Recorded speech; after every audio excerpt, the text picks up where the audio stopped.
Welcome you all to the UPSC wing. इस video series में हम कंप्लीट इकोनॉमिक्स को कवर करेंगे as per the syllabus of UPSC. Chronology में हम एक एक टॉपिक को कवर करेंगे। आपको सिलेबस की पीडीएफ हमारे टेलीग्राम चैनल पे मिल जाएगी। इवन नेक्स्ट स्लाइड में भी आपको सिलेबस जो है वो मिल जाएगा, आप उसका स्क्रीनशॉट ले सकते हैं। जो स्टैटिक पोर्शन होगा उसको हम करंट डेटा से भी रिलेट करेंगे और साथ ही साथ इस वीडियो सीरीज़ में आपको एमसीक्यूज भी मिलेंगे जिससे आप अपनी प्रोग्रेस को चेक कर सकते हैं। सो टोटल 25 लेक्चर्स आपको मिलेंगे जिसमें हम कंप्लीट इकोनॉमिक्स फॉर यूपीएससी को कवर करेंगे। ये लेक्चर सीरीज़ बाइलिंगुअल रहेगी और आपको जो नोट्स हैं, जो पीडीएफ है, वो आपको इंग्लिश में मिलेगी। सो अगर आपको इसका पीडीएफ चाहिए तो आप हमारा टेलीग्राम चैनल ज्वाइन कर सकते हैं और साथ ही साथ आप हमें इंस्टाग्राम पे भी फॉलो कर सकते हैं जहां पर आप डेली एमसीक्यू प्ले कर सकते हैं। दोनों का लिंक आपको डिस्क्रिप्शन बॉक्स में मिल जाएगा। And if you are a new viewer, do subscribe and press the bell icon ताकि आपको जितनी भी अपडेट हो उनका नोटिफिकेशन मिल जाए। सो आज के लेक्चर को स्टार्ट करते हैं। सो lecture is all about economics. So first question that arise that what is economics. Economics की हम शुरुआत करने जा रहे हैं तो पहला सवाल तो ये है कि इकोनॉमिक्स है क्या, इकोनॉमिक्स का ओरिजिन कहाँ से हुआ है। जो वर्ड इकोनॉमिक्स है वो ग्रीक वर्ड ओकोनोमिया से आया है जिसकी मीनिंग क्या होती है, मैनेजमेंट ऑफ हाउस होल्ड। अब दो चीज़ें आई हैं, एक वर्ड है मैनेजमेंट, दूसरा है हाउस होल्ड। मैनेजमेंट से हम समझ गए कि किसी चीज़ को हमें मैनेज करना है, बट हाउस होल्ड को मैनेज करना है, हाउस होल्ड में क्या मैनेज करना है, that probably can be everything और एनीथिंग। इस चीज़ को समझने के लिए, इकोनॉमिक्स को समझने के लिए पहले दो कॉन्सेप्ट, दो टर्म्स हैं जिनको समझना बहुत इंपॉर्टेंट है। वो दो टर्म क्या हैं, रिसोर्सेज एंड डिमांड। इन दो टर्म्स को समझने के बाद इकोनॉमिक्स ऑटोमेटिकली प्ले में आ जाती है। हम ऑटोमेटिकली समझ जाते हैं कि इकोनॉमिक्स सब्जेक्ट आखिर है ही क्यों। पहला टॉपिक जो है वो है रिसोर्स। आखिर रिसोर्स क्या होता है? कोई भी गुड एंड सर्विसेज जो हमारी नीड को पूरी करे वो क्या है, हमारा रिसोर्स। जैसे right now I am using my laptop to teach you.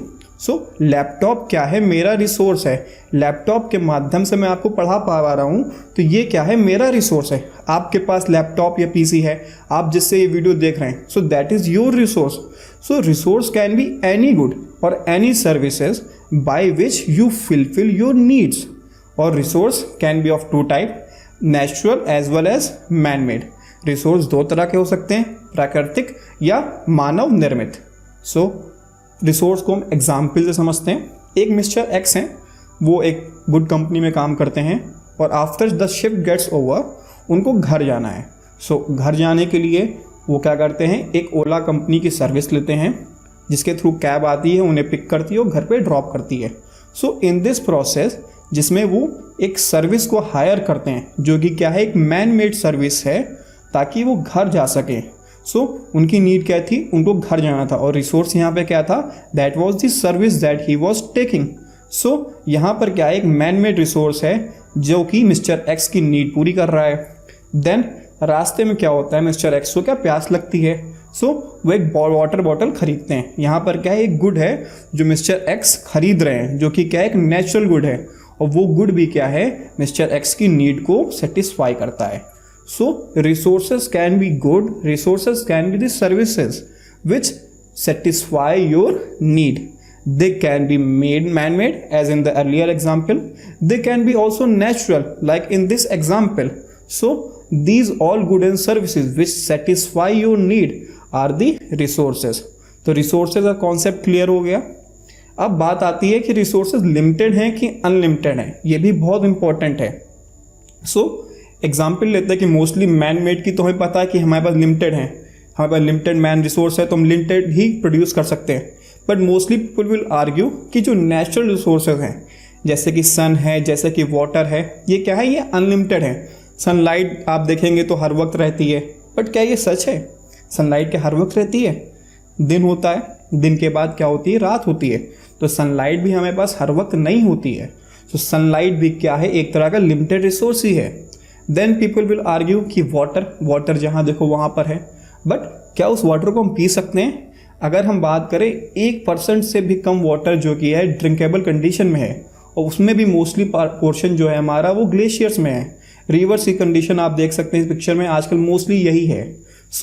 जो भी इवन नेचुरल रिसोर्सेज जो हमारे पास अवेलेबल हैं वो भी लिमिटेड हैं, और हमारी जो वांट्स हैं, हमारी जो नीड्स हैं वो क्या हैं, वो अनलिमिटेड हैं। सो रिसोर्सेज क्लियर है क्या होते हैं। रिसोर्सेज कोई भी कमोडिटी, कोई भी सर्विस जो कि इंसान इस्तेमाल करे ताकि वो अपनी ज़रूरत पूरी कर सके, वो क्या होते हैं, वो रिसोर्सेज होते हैं। और रिसोर्सेज मैन मेड भी हो सकते हैं, रिसोर्सेज नेचुरल भी हो सकते हैं, और रिसोर्सेज हमेशा हमेशा लिमिटेड होते हैं। हमारी ज़रूरतें, हमारी आकांक्षाएं, ये सब अनलिमिटेड हो सकते हैं, पर उनको पूरा करने के लिए जो रिसोर्सेज हमारे पास अवेलेबल हैं वो क्या है, लिमिटेड है। नीति आयोग का स्टैटिस्टिक है, उन्होंने पब्लिश किया कि बाय 2020 जो इंडिया के 21 शहर हैं, मोस्ट इंपॉर्टेंट शहर भी हैं ये, यहाँ पर क्या है, जो वाटर लेवल है, जो ग्राउंड का वाटर लेवल है वो क्या होगा, रन आउट हो जाएगा, ख़त्म हो जाएगा, यहाँ पर वाटर क्राइसिस हो जाएगा। सो ये भी एक एग्जाम्पल है जो बताता है कि जो हमारे नेचुरल रिसोर्सेज हैं वो क्या हैं, वो लिमिटेड हैं। अब जो दूसरा कॉन्सेप्ट आता है वो है डिमांड। डिमांड क्या है, डिमांड मतलब मांग, किसी चीज़ की मांग। अब किसी चीज़ की मांग को हम, जो हमारी इच्छाएं हैं उनको डिमांड हम क्या कब कहते हैं। क्वेश्चन आता है कि जो ये पर्टिकुलर, सपोज अगर हमें एक कोई गैजेट लेना है तो पहले तो हम डिज़ायर करेंगे कि हमें वो गैजेट चाहिए, वो डिमांड नहीं होगा। अगर आप कोई पर्टिकुलर चीज़ लेना चाहते हैं, आप चाहते हैं और लेते हैं, दोनों में फ़र्क है। चाहने का मतलब आप कुछ भी सोच सकते हैं, मुझे कोई भी स्पोर्ट कार चाहिए, बट क्या आप उसको एक्चुअली खरीद सकते हैं। फर्स्ट कंडीशन, पहले तो चाहना तो मस्ट है, आपका डिज़ायर होना चाहिए, that is most important. Second thing, क्या आपके पास उसको खरीदने की एबिलिटी है।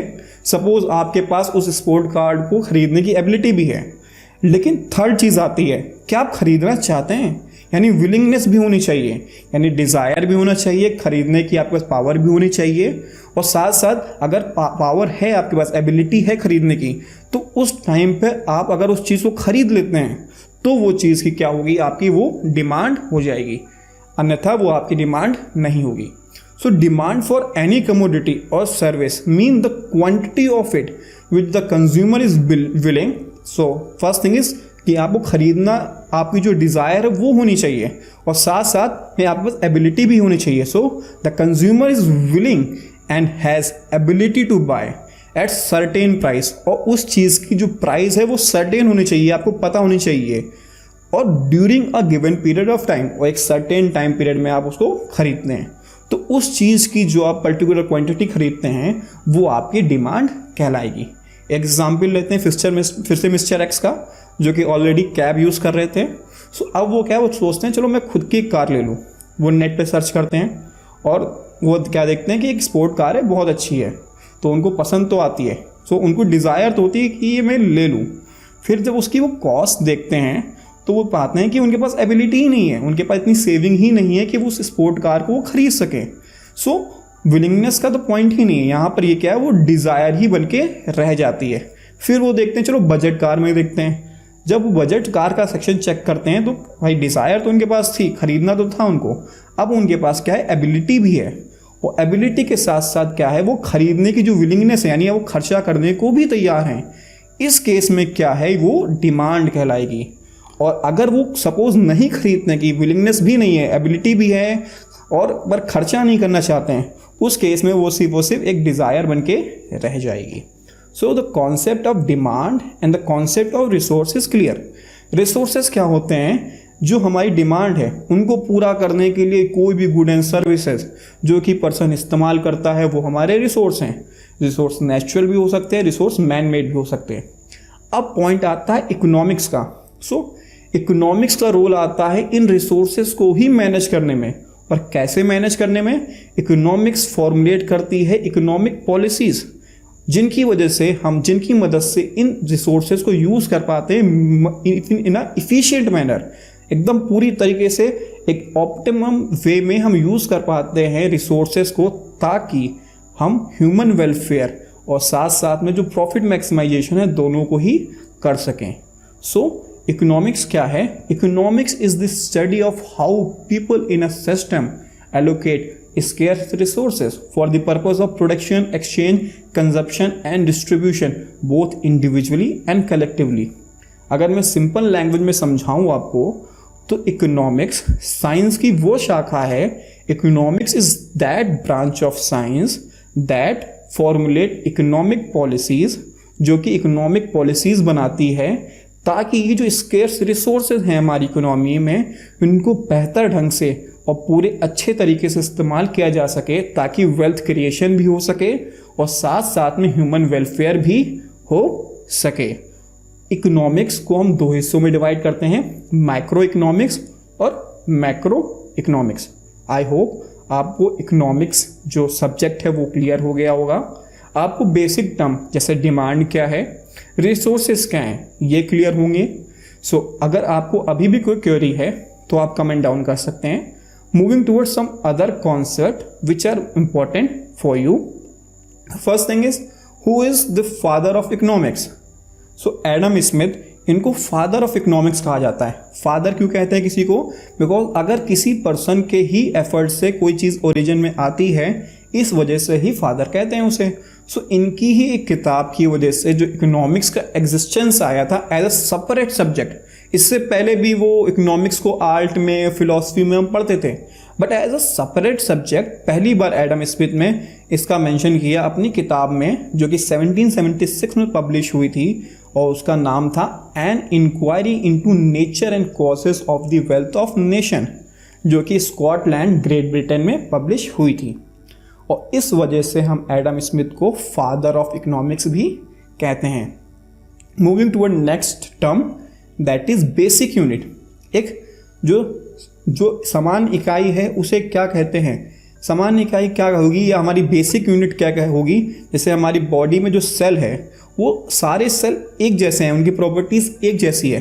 सो बेसिक यूनिट इकोनॉमिक्स की क्या होनी चाहिए? वो छोटी सी छोटी इकाई जिस पर अगर इकोनॉमिक पॉलिसीज बनाई जाए तो उसकी जैसी दूसरी इकाई पे अगर उसका इस्तेमाल होता है तो वो अच्छे से एप्लीकेबल हो, वो पॉलिसीज अच्छे से एप्लीकेबल हो। जैसे कि फर्म के ऊपर सप्लाई ऑफ थ्योरी है, थ्योरी ऑफ सप्लाई है। सो जो सप्लाई की थ्योरी कहती है अगर प्राइस जो है बढ़ता है तो फर्म जो है अपनी सप्लाई बढ़ाता है। तो ये जो थ्योरी है वो सारी फर्म पे लागू होती है, ऐसा नहीं कि पर्टिकुलर फर्म पे लागू होगी। तो firm is also basic unit of economics. So what is the basic unit? Basic unit means smallest unit which can be use to frame economic policies, यानी वो छोटी से छोटी इकाई जिसका इस्तेमाल इकोनॉमिक पॉलिसी बनाने के लिए किया जा सके, which are also applicable on same size of other unit. और वो इकोनॉमिक पॉलिसीज दूसरी भी सेम वही इकाई जो है उसकी जैसी दूसरी इकाइयों पे वो इकोनॉमिक पॉलिसी है वो लागू करी जा सके, वो अप्लीकेबल हो, वो वर्केबल हो। जैसे एक फर्म पे अगर लॉ ऑफ सप्लाई वर्क करता है तो वो दूसरी फर्म पे भी वर्क करता है। सो हाउस होल्ड, फर्म और बिजनेस ऑर्गेनाइजेशन, ये सब क्या है? बेसिक यूनिट है इकोनॉमिक्स की। नेक्स्ट जो कॉन्सेप्ट आता है that is the economic activity.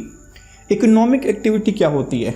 आप चाहे बाय करें, आप चाहे सेल करें, चाहे वो गुड्स हों चाहे वो सर्विसेज हों, अगर आपका पैसा इन्वॉल्व है उस एक्टिविटी में, चाहे आपके पास आ रहा हो चाहे आपसे जा रहा हो, वो एक्टिविटी कहलाएगी इकोनॉमिक एक्टिविटी। सो ये सारे एग्जाम्पल दिए हुए हैं, चाहे सेलिंग हो रही हो, चाहे बाइंग हो रही हो, चाहे डिस्ट्रीब्यूशन हो रहा हो गुड का, चाहे वर्किंग आप पैसे के लिए काम कर रहे हो, आप लेबर हो, आपको वेजेस मिल रहे हैं, या आप कोई चीज़ सेल करके आप प्रॉफिट कमा रहे हो, ये सारी एक्टिविटीज़ क्या कहलाएंगी? Economic activity कहलाएंगी। और इनके बेसिस पे ही हमने इकोनॉमी को वेरियस सेक्टर में डिवाइड कर रखा है। वो सेक्टर हैं 3 सेक्टर हमारे। पहला सेक्टर है जो है प्राइमरी सेक्टर, दूसरा सेक्टर है मैन्युफैक्चरिंग सेक्टर, और तीसरा सेक्टर है सर्विस सेक्टर। प्राइमरी सेक्टर की बात करते हैं तो इसमें जो प्रोडक्ट्स हैं वो डिराइव होते हैं डायरेक्ट नेचर से, जैसे कि फिशिंग, फार्मिंग, माइनिंग। सो जो हमारा आउटपुट आ रहा है वो डायरेक्ट नेचर से आ रहा है। वहीं पर जो सेकंड सेक्टर आता है that is the secondary sector और द मैन्युफैक्चरिंग सेक्टर।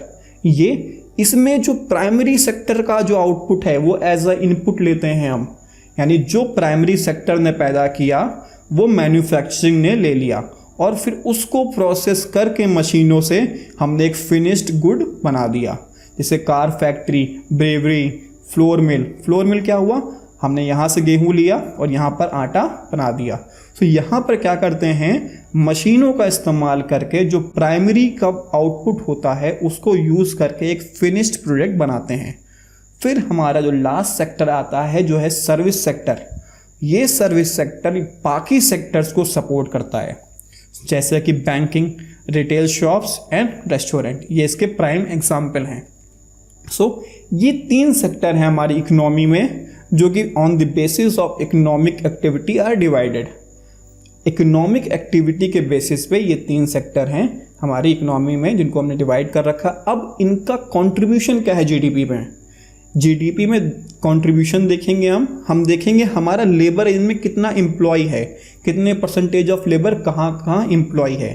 सो अब बात करते हैं कंट्रीब्यूशन के। जीडीपी में हमारा जो ग्रॉस डोमेस्टिक प्रोडक्ट है उसमें कितना परसेंट जो हमारा टर्शियरी सेक्टर है उसका 54% कंट्रीब्यूशन है।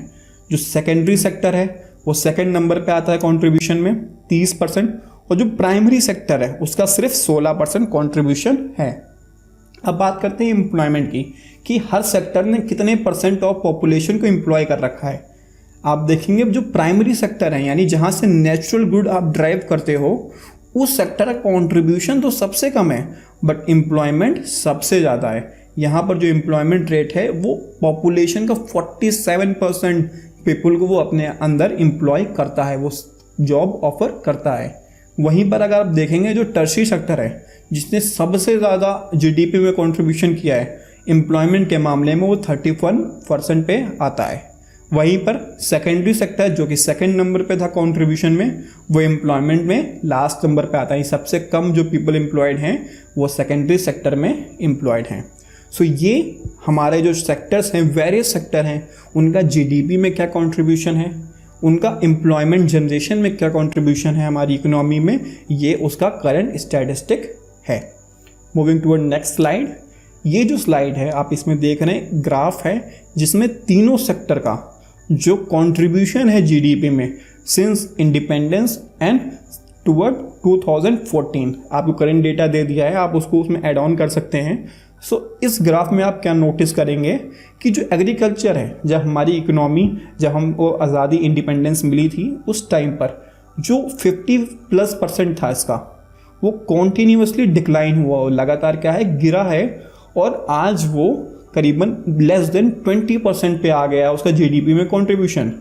और वहीं पर जो इंडस्ट्री थी, जो सेकेंडरी सेक्टर था, वो ग्रेजुअली बढ़ा है, बट कंसिडरेबली जितना बढ़ना चाहिए था उतना नहीं है।